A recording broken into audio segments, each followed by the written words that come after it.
Hello everyone, this is Ravikant. जैसा कि आप देख पा रहे हैं, आपके स्क्रीन पर एक प्रॉब्लम दिख रहा है आपको, which is based on nuclear physics. तो पहले हम लोग क्वेश्चन पढ़ते हैं।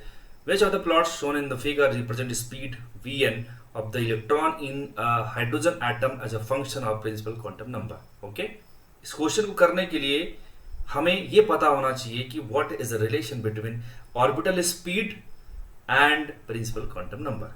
तो सबसे पहले हम इसे फिगर आउट करते हैं। ओके, तो हम जानते हैं कि बोर के मॉडल्स के according according to Bohr model, है ना, इलेक्ट्रॉन एक स्टेबल ऑर्बिट्स में क्या करता है, रिवॉल्व करता है without losing its energy in the form of radiation.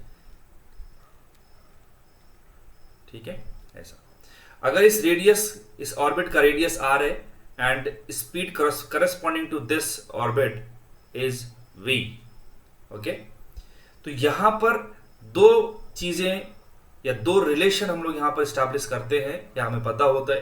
पहला क्या है कि अगर ये कोई भी पार्टिकल दुनिया में, if the particle is performing a uniform circular motion, then एक नेसेसरी सेंट्रीपिटल फोर्स वहां पर चाहिए होता है। तो जो नेसेसरी सेंट्रीपिटल फोर्स आता है वो m v square by r के बराबर होता है, where v is the speed and r is the radius of that circular motion. Okay, यहां पे जो सेंट्रीपिटल फोर्स है वो कौन प्रोवाइड कर रहा है, electrostatic attraction between the nucleus and electron. Nucleus is positively charge, if z is atomic number, then net charge on nucleus is z into e, where e is the charge of one proton. okay? ठीक है, तो यहां से हम लोग क्या देखेंगे, जो Fe आएगा वो क्या आएगा, Coulombian force k times q1 q2, q1 is ze, q2 is e and divided by k, q1 q2 by r square is equal to mv square by r. okay, this is the first equation and we all know k is equal to 1 upon 4 pi epsilon naught.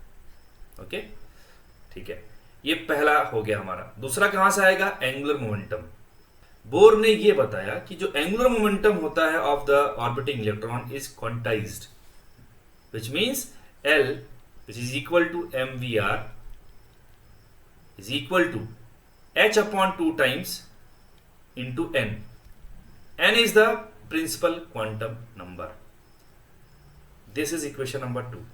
From these two equation we can find speed and radius.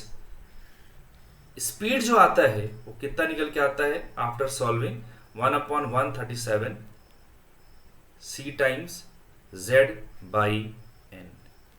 okay, c क्या है यहाँ पे, speed of light, z क्या है, atomic number, n क्या है, principal quantum number. तो यहां से आप इजीली बता सकते हो कि v is inversely proportional to n. Okay, if we have to draw a graph between v versus n, okay, तो यहां से रिलेशन दिख रहा है मुझे कि ये रिलेशन के अकॉर्डिंग मुझे क्या मिलेगा, रेक्टेंगुलर हाइपरबोला मिलेगा। क्या मिलेगा, rectangular hyperbola, rectangular hyper okay. और हमारे प्रॉब्लम के अकॉर्डिंग ये प्लॉट नंबर बी है और ऑप्शन कौन सा सही रहेगा, फिर ऑप्शन ए में बी प्लॉट दे रखा है, तो करेक्ट ऑप्शन कौन सा जाएगा, ए हो जाएगा। ये हमारा आंसर हो गया। ठीक है, ये प्रॉब्लम जो दिख रहा है आपको स्क्रीन पे, this problem is based on photo electric effect, okay, which comes in modern physics segment. तो पहले हमें क्वेश्चन को रीड कर लेना चाहिए। ठीक है, कि क्वेश्चन क्या बोलता है, the stopping potential v naught versus frequency nu plot of a substance is shown in figure, the threshold wavelength is. Okay, हमें क्या दे रखा है, अगर ग्राफ अगर आपको दिख रहा हो, ग्राफ यहाँ पे, ग्राफ में हमें क्या एक मिनिमम फ्रीक्वेंसी दे रखी है जिसका वैल्यू क्या है 5 × 10⁻14।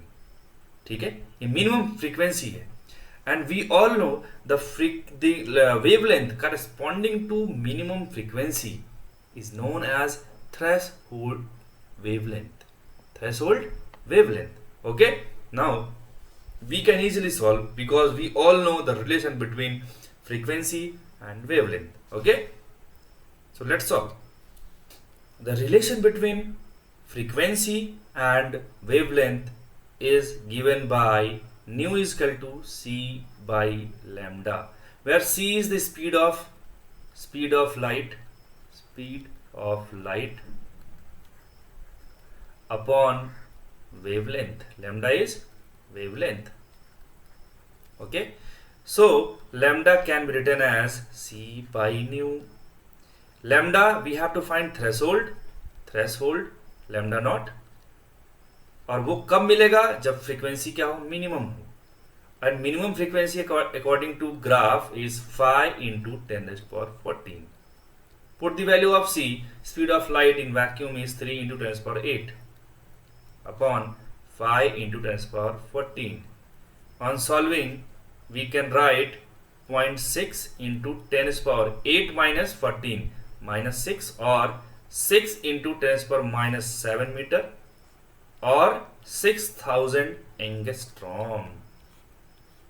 ये सेकेंड क्वेश्चन का आंसर हो गया. ओके, तो अब चेक करते हैं कि हमारा कौन सा ऑप्शन हमें करेक्ट करना है, किस पे टिक करना है. तो option b is correct option.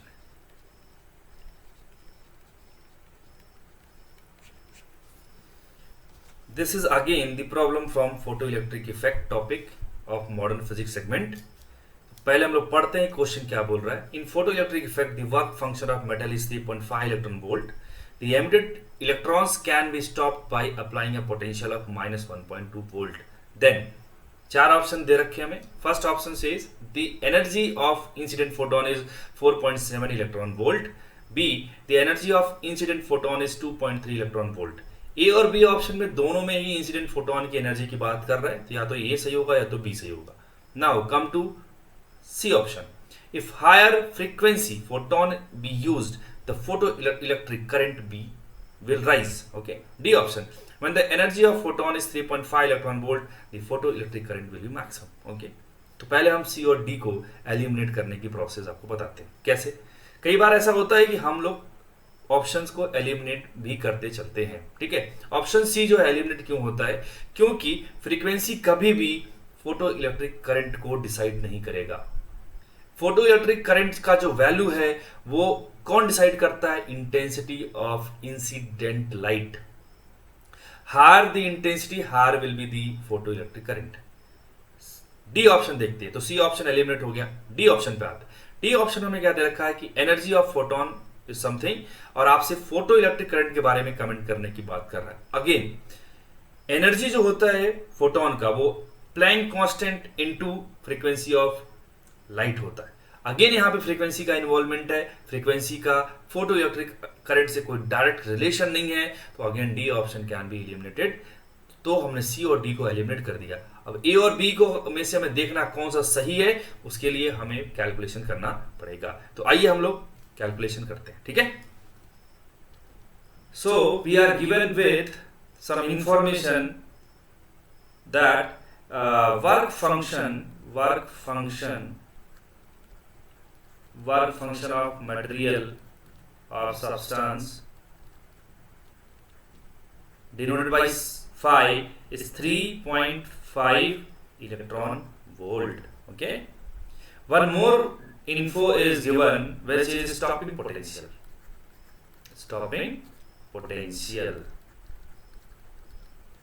denoted by V naught is 1.2 volt. Generally stopping potential negative में होता है, क्योंकि ये रिवर्स पोटेंशियल होता है ना. रिवर्स जब पोटेंशियल लगाते हैं तो ये हम क्या कर पाते हैं, इलेक्ट्रॉन के फ्लो को हम लोग बंद कर पाते हैं. ओके, ये. और हमसे क्वेश्चन पूछा क्या है कि एनर्जी ऑफ इंसिडेंट फोटोन, ये हमसे पूछा है. Suppose this is equal to E, है ना. तो बेसिकली जो प्रॉब्लम है ये कहीं ना कहीं एनर्जी कंजर्वेशन पर बेस्ड प्रॉब्लम है. तो थोड़ा सा हम लोग इसका एक ओवरव्यू लेते हैं. जब लाइट की फ्रीक्वेंसी एक मिनिमम फ्रीक्वेंसी से ज्यादा रखते हैं तो instant ejection of electrons takes place from the surface of material. ठीक है, यही प्रोसेस क्या कहलाता है, फोटो इलेक्ट्रिक इफेक्ट कहलाता है। और सबसे इंपॉर्टेंट चीज ये है यहाँ पे कि एक इलेक्ट्रॉन को एक ही फोटोन टारगेट करता है। ओके, तो एक इलेक्ट्रॉन को निकालने के लिए एक ही फोटोन की एनर्जी के बारे में बात की जाएगी। ठीक है, तो जो फोटोन आता है, जो फोटोन आ रहा है इसमें, वो फोटोन आएगा, किसको एनर्जी देगा, इलेक्ट्रॉन को एनर्जी देगा। ये जो इलेक्ट्रॉन है अपनी एनर्जी कहाँ कहाँ कंज्यूम कर सकता है, कहाँ कहाँ यूटिलाइज कर सकता है। कुछ पोर्शन ये कोलिजन में खर्च कर सकता है, और जो बचा हुआ पोर्शन है वो काइनेटिक एनर्जी और ये मटेरियल से फ्री होने की कोशिश करेगा, जिसको हम लोग बोलते हैं, जो एनर्जी चाहिए फ्री होने के लिए वो है आपका वर्क फंक्शन। तो जो एनर्जी कंज्यूम हो रही आने वाली ई, ये तीन पार्ट में हो रही है, एक कोलिजन में जा रही है, प्लस एक काइनेटिक एनर्जी में जा रही है, प्लस एक वर्क फंक्शन में जा रही है। अगर कोलिजन वाली एनर्जी हम लोग ऑलमोस्ट जीरो कर दें तो जो काइनेटिक एनर्जी मिलेगा मुझे वो क्या मिलेगा, मैक्सिमम मिलेगा। तो ये मैक्सिमम काइनेटिक एनर्जी हो गया, ये 5 हो गया, ये इंसिडेंट एनर्जी ऑफ फोटोन हो गया। तो ये रिलेशन यहां से निकल के आता है। ठीक, और हमें क्या क्या पता है कि 5 पता है, और with the help of stopping potential we can also find the k max. K max क्या होता है, के मैक्स ये होता है E into V naught.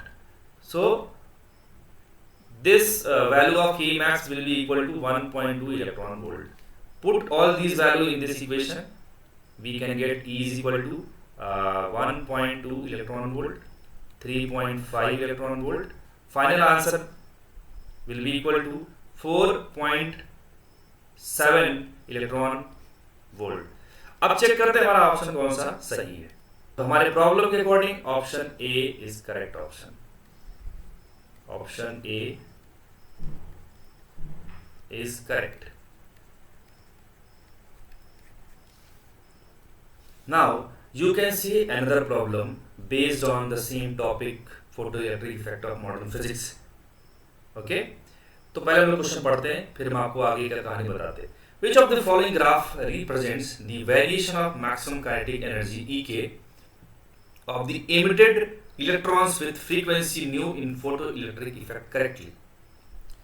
हमें 4 ऑप्शन दे रखा है, हमसे पूछा है कि इनमें से कौन सा ग्राफ सही है जो kinetic energy of maximum kinetic energy of electron और फ्रीक्वेंसी के बीच में प्लॉट किया गया है। ओके, तो पहले हमें इसके लिए आपको एक रिलेशन पता होना चाहिए कि क्या रिलेशन होता है between maximum kinetic energy of electron and frequency of incident light. Okay, तो स्टार्ट करते हैं हम लोग।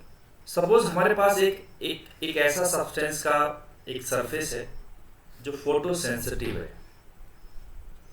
जब इस पर एक लाइट जिसका फ्रीक्वेंसी एक certain minimum value of frequency से ज्यादा रहता है, और ये मिनिमम वैल्यू ऑफ फ्रीक्वेंसी कहलाती है थ्रेशोल्ड फ्रीक्वेंसी, तो instant ejection of electron can take place from the surface of that material. Okay, तो जो इंस्टेंट इजेक्शन होता है, ये इलेक्ट्रॉन्स यहां से इंस्टेंटली इजेक्ट आउट होते हैं। ठीक, तो इसके इजेक्शन में क्या क्या प्रोसेस हो रहा है वो मैं आपको एक्सप्लेन करता हूं। पहले जो एक फोटोन का एनर्जी होता है, energy of one photon, energy of one photon, this is equal to h nu, where h is the Planck constant, and nu is the frequency of used light, okay, incident light, okay, h nu। ये जो h nu energy है ये कितने part में खर्च हो जाएगी, कहाँ कहाँ यूटिलाइज होगी, उसको मैं बताता हूँ आपको। जो इलेक्ट्रॉन यहाँ से निकलता है वो कुछ ना कुछ कोलिजन कर रहा होगा यहाँ पे पॉजिटिव आयन से या दूसरे इलेक्ट्रॉन से। ठीक है, और इसको एटम से डिटैच होने में या पूरे मटेरियल से डिटैच होने में भी कुछ एनर्जी चाहिए होता है, जो हम लोग बोलते हैं वर्क फंक्शन। ठीक, तो कुछ पोर्शन इसका कोलिजन में खर्च हो गया, कोलिजन में, कुछ पोर्शन इसका कहाँ खर्च हो गया, वर्क फंक्शन में, और कुछ पोर्शन कहाँ खर्च हो गया इसका काइनेटिक एनर्जी, जिस एनर्जी से ये बाहर इजेक्ट आउट हो रहा है। ओके, ठीक है, तो जो इंसिडेंट एनर्जी है h nu, ये तो कांस्टेंट है। अगर आप चाहते हो कि काइनेटिक एनर्जी आप बढ़ाओ तो फाई तो कांस्टेंट रहने वाला है, phi is constant for given material. आप अगर कोलिजन में एनर्जी कम कर दो, मिनिमाइज कर दो, तो के ई को मैक्सिमाइज कर सकते हो आप। तो कोलिजन वाली एनर्जी अगर मैं जीरो कर दूं तो ये क्या हो जाएगी, मैक्सिमम हो जाएगी काइनेटिक एनर्जी। तो यहाँ पे एक रिलेशन निकल के आता है फाई प्लस के ई मैक्स। तो यहां से आप के ई मैक्स, जिसे हमारे प्रॉब्लम में ई के बोला गया है, ये हो जाएगा एच न्यू माइनस फाई। हमें ग्राफ प्लॉट करना है ई वर्सेस न्यू। वाई एक्सिस पे ई के है तो उसको वाई से रिप्लेस करके देखते हैं, और जो एक्स एक्सिस पे उसको एक्स से रिप्लेस करके देखते हैं, जो कांस्टेंट है उसको सी से रिप्लेस करते हैं। तो ये कुछ तो y equal to m x minus c वाला फॉर्मेट हो गया, और इसके लिए जो ग्राफ आता है वो ग्राफ कुछ इस तरीके से आता है। ठीक है, यहाँ पे y एक्सिस है, यहाँ पे x एक्सिस है। ठीक है, तो आप यहाँ पे इजीली देख पा रहे हो कि यहाँ पे कौन सा ऑप्शन मैच कर रहा है हमारे प्रॉब्लम में, ऑप्शन नंबर डी। तो करेक्ट ऑप्शन कौन सा हो गया, करेक्ट ऑप्शन कौन सा हो गया, डी हो गया। तो चलिए एक और प्रॉब्लम लोग सॉल्व करते हैं, and this problem is basically from electromagnetic induction, जिसमें हमें लेंज लॉ का थोड़ा बहुत नॉलेज होना चाहिए। तो पहले हम लोग क्वेश्चन पढ़ते हैं। In figure shows certain wire segments joined together to form a coplanar loop. The loop is placed in a perpendicular magnetic field in the direction going into the plane of the figure. Okay? The magnitude of the field increases with time. यहाँ पे जो magnetic field है वो increase कर रहा है। I1 and I2 are the current in the segment AB and CD. Then there are four options given. Option A, I1 greater than I2. B, I1 less than I2. C, I1 is in the direction BA and I2 is in the direction CD. And D, I1 is in the direction AB and I2 is in the direction DC. Okay, ये हमारे पास problem था, और मैं आपको और बेहतरीन तरीके से इसको सॉल्व करके दिखाता हूँ। ठीक है, तो देखते हैं। तो आप यहाँ पे देख पा रहे हैं कि एक हमने डायग्राम यहाँ पे ड्रॉ किया है। इसमें जो आउटर जो आपको दिख रहा है लूप, उसमें एक सेगमेंट है वो CD है, और जो इनर लूप दिख रहा है उसमें जो सेगमेंट है वो है AB। ऐसा क्वेश्चन में हमें मेंशन था। ठीक है, ओके। I1 वो करंट है जो सेगमेंट AB से फ्लो होगा, और I2 वो करंट है जो किससे फ्लो होगा, सेगमेंट CD से फ्लो होगा। ठीक है, तो हमें क्या करना है, उस I1 I2 का डायरेक्शन के बारे में हमें कमेंट करना है क्या होना। I1 कहाँ पे जाएगा, AB में, और I2 कौन से सेगमेंट में जाएगा, CD में। ठीक है, अब यहाँ पे AB लिखा है, जरूरी नहीं कि A से B ही जाएगा करंट, वो B से A भी हो सकता है। CD लिखा है तो जरूरी नहीं कि वो C से D जाए, वो D से C भी हो सकता है। ठीक है, तो हम लोग स्टार्ट करते हैं इस प्रॉब्लम को समझना। ठीक है, तो यहाँ पे आप देखो कि यहाँ मैग्नेटिक फ्लक्स, या एक बोलो कि मैग्नेटिक फील्ड क्या हो रहा है associated with this loop is continuously increasing है। तो मैग्नेटिक फील्ड बढ़ रहा है तो फ्लक्स भी क्या होगा, बढ़ेगा। सही है, फ्लक्स बढ़ेगा, और हमें क्या करना है, इस चीज का अपोज करना है, क्योंकि अपोजिशन से ही क्या आता है, इंड्यूस करंट आता है, ऐसा लेंज लॉ बोलता है। ठीक है, तो हमें क्या करना है, कि ऐसा करंट चूज करना है, ऐसा डायरेक्शन स्टार्ट करना हमें ऐसी जगह से जिसकी वजह से जो अपोजिशन हो ज्यादा मिले अपने को। तो मैं क्या करूंगा, कोशिश रहेगी कि मैं डी से सी वाले सेगमेंट में या सी डी वाले सेगमेंट से स्टार्ट करूंगा, क्योंकि वो आउटर लूप का हिस्सा है जो जिसका एरिया क्या ज्यादा है, जिसकी वजह से उसका फ्लक्स क्या रहेगा, ज्यादा रहेगा। ठीक, अब डिसाइड करना है करंट डायरेक्शन क्या हो जाएगा। ठीक है, एंटी क्लॉकवाइज या क्लॉकवाइज आना चाहिए। अगर मैं कहीं भी किसी भी लूप में, अगर मान लीजिए इस लूप में ऐसा मैंने एक लूप बनाया, ऐसे ही जरूरी नहीं कि सर्कुलर हो, कैसे हो सकता है, बस वो क्लोज लूप होना चाहिए। सपोज इस डायरेक्शन में करंट फ्लो कर रहा है ऐसा। ठीक है, इस तरीके से एंटी क्लॉकवाइज सेंस में, तो इसकी वजह से जो मैग्नेटिक फील्ड आता है वो क्या आता है भाई, आउटवर्ड डायरेक्शन में आएगा। ठीक, तो हमारे प्रॉब्लम में भी हमें क्या करना है, अपोज करना है। मैग्नेटिक फील्ड अंदर बढ़ रहा है तो हम क्या करेंगे, अपोज करने के लिए बाहर की तरफ, आउटवर्ड नॉर्मल की तरफ हम लोग क्या चाहेंगे, मैग्नेटिक फील्ड आए। उसके लिए हमें एंटी क्लॉकवाइज सेंस में आउटर लूप में करंट फ्लो कराना पड़ेगा। तो हमने क्या किया, एक करंट जो है डी से सी की तरफ हमने फ्लो करा दिया। और चूंकि पूरा सर्किट कनेक्टेड है तो पूरा हम लोग जहां जहां कनेक्ट हो रहा है उसको हम लोग करंट के थ्रू दिखाते चल रहे हैं। ये देखिए, ये हमने हर जगह, हर एक सेगमेंट में हमने करंट का डायरेक्शन मेंशन कर दिया है। तो आप देख पा रहे हैं कि जो CD वाले सेगमेंट में है उसमें करंट कौन सा जाना चाहिए था, I2 जाना चाहिए था। वो कहां से कहां तक जा रहा है, D से C की तरफ जा रहा है। जबकि AB सेगमेंट में करंट A से B जा रहा है, वो किधर जा रहा है, वो कितना जा रहा है, I1 जा रहा है। ओके, ठीक है, तो अब हम लोग चेक करते हैं हमारा कौन सा ऑप्शन जो भी दे रखा क्वेश्चन में वो सही है। ऑप्शन सी और डी में से कोई एक ऑप्शन सही होना है, तो देखते हैं हम लोग। और गिवन ऑप्शन के अकॉर्डिंग हमारा ऑप्शन नंबर डी क्या है, करेक्ट ऑप्शन है, करेक्ट ऑप्शन। Thank you. और ये मैं उम्मीद करता हूं कि आपको ये जो भी मैंने सोल्यूशन बनाया है ये आपकी समझ में आया होगा। Let's crack it.